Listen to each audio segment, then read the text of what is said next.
X Factor number 88. It was never my favorite title. I liked it when Will Spartasio was drawing it. Yeah, yeah. Will Spartasio was drawing it, and it was the original like 5 members of the team. And I thought there was some really interesting stuff that was going on in that. And then it kind of went through all kinds of iterations and artists and styles and everything like that.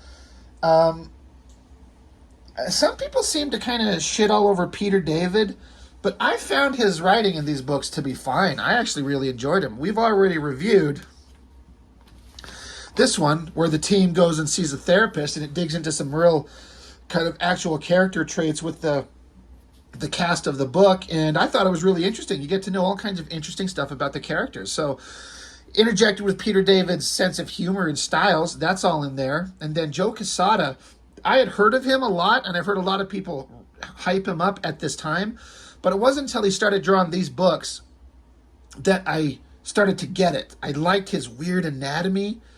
I still do.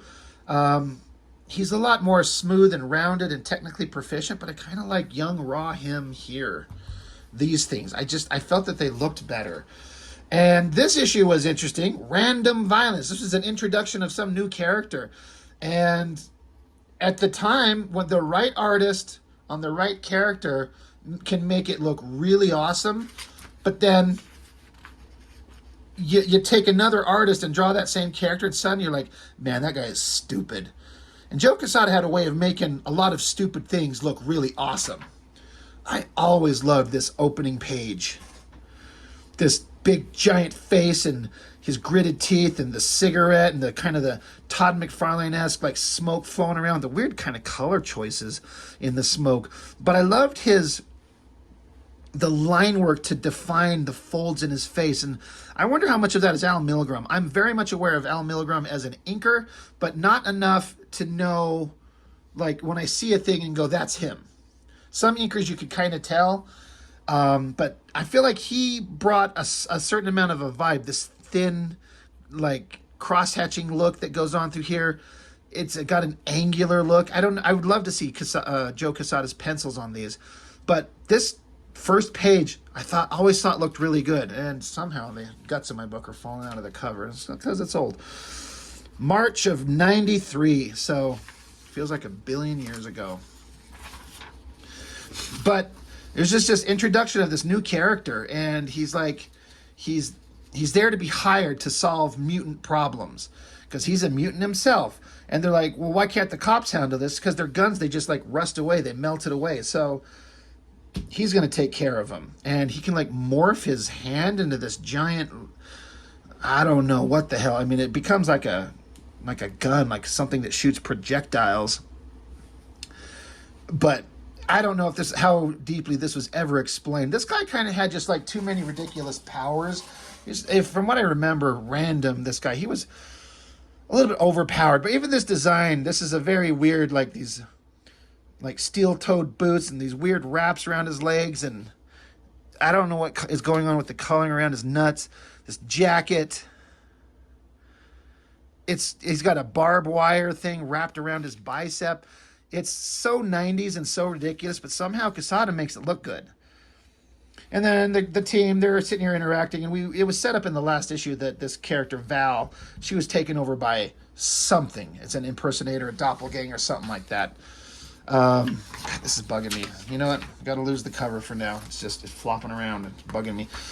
Anyway, random. He shows up. There's a door, and he blows it open. He shows up. All right, expatriates, you can come in peace or pieces. Makes no difference to me. And whoever these guys that are the guys that he's here to stop, they tell him to go fuck himself. So he's like, all right. So he points his arm, this big giant gun thing, and man, Quesada makes this look cool. I remember looking at this going, I want to draw that. That looks neat. I really like that. And then there's some chick, she uses her, I don't know what she's doing. Is it wind? Something's blowing around him. Yeah. He says, well, looky here. I'm generating a whirlwind that goes in the opposite direction of yours. Don't fight it, kid. It's bigger than both of us. So is it that his power can manifest the opposite of what's coming at him? I don't know. but she was generating a whirlwind around him for some reason, and they decided to color. I thought it was like her hair. I don't know what's going on. Maybe it is her hair? Somebody explain to me what the fuck is going on. I like that this dude come diving at him in the background there. Like while he, finishes off the girl. Get it? Guy comes charging at him, and he just like throws up his fist and boom, bashes him in. Now this random guy, suddenly he's huge as shit. Like look how small that guy's head is and how big his fist is. I think that's drawn really well. I like that. The fight continues. This girl shows up and she scratches at him, I guess. Somehow she scratches his face. It's not clear at all. He's like, you scratched me. That's what I get for going easy on you, Windy. So he slams her to the ground. I always like this face and these big smiling teeth reflected in his glasses. I like the shadows on his mouth and nose. So you got strong guy. He shows up and punches him right in the face. This random guy punches him in the face and his head kind of explodes into a bunch of testicle intestines or something. He's gooey.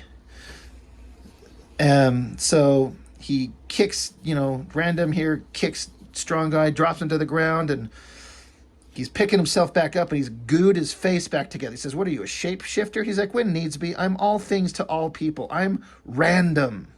So I guess that kind of explains the character's name and his power set. It's just a bunch of fucking bullshit that can do anything. Then X Factor shows up and, Rain dives at him. He whistles so loud that it hurts her. And the multiple man, he doesn't like that. So he gets angry, screamy, and he gets a disc shot at him. Random shoots a disc at him from his weird handgun thing here. So Havoc sees what's going on, and so he walks up behind him, and before it looks like Havoc even acknowledges him, this random guy, he's got the drop on him. Like, boom, points the gun right at his head. He's like, whoop, better take that hand out real slow, Havoc. Again, I like this drawing of his head and the arm and the gun. Like, I like this panel a lot.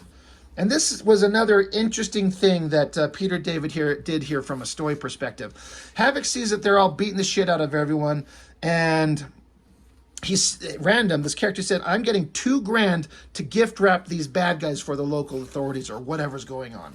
So Havoc hears that. He's like, believe it or not, we're working stiffs too. We could come to some accord. Here, $4,000 drawn on X Factor's account.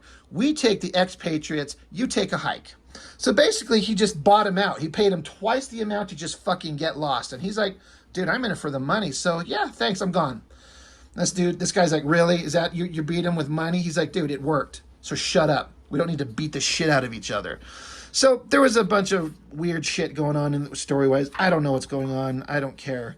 I like that face shot here. This was another interesting part, if I remember correctly. This girl, Rain, she is flirting with Madrox here.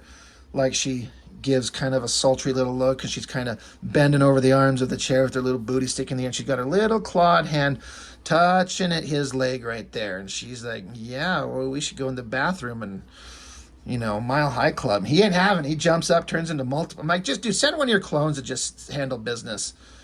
Like, you can afford that. Just solve the problem. I always liked, from a drawing perspective, the way that Quesada drew the anatomy on this leg. I always thought that was kind of neat. Big close-up of a face. Very cool looking. Joe Quesada's artwork. Heavy shadows. He always did that. Looked good. And then 18 pages in, and it's done. Because then it goes into another story penciled by Chris Batista. Don't know who that is. But compared to this, it is not even close. It's fine. And this is a working professional getting work, and I'm not, so what the hell do I know? But I never thought this backup story was very good. I didn't care for it at all. This is where the writing was interesting. There were some funny bits. I have read it. There's funny parts. There's humor. He gets here, they're up in the mountains in the cold, snowy area, and they got to start a fire. So this shows him rushing outside, using his bare hands to chop wood, rush back in, start the fire, and he's back in a chair before she even really finishes the sentence. So that was an interesting kind of story beat and a use of the showing his powers. I thought that was really cool. And then they're going to get it on in front of the fireplace. He's taking his shit off, and And but she says to him, she's like, Pietro, please, for once, slow down. And then it's a setup for something. So, yeah, it was fun. It's a fun issue. Joe Quesada was doing some stuff that really made me notice him, and I liked him from here on out. And his artwork goes in waves of up and down of, I really like this, I really don't like this. I liked him here. I liked him. He continued on in X Factor. I'm not sure of the exact time frame of things, but he eventually went off and did some stuff for, I think he did the Ninjak stuff after this, I believe.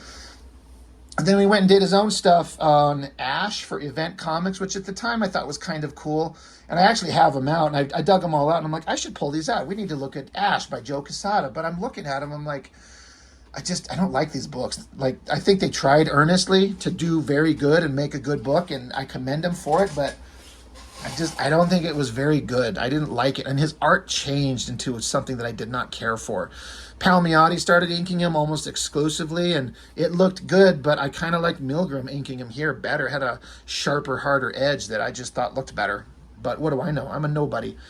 So anyway, just a quick video. X Factor number 88, Random Violence. Kind of memorable to me. Fun little, quick little story.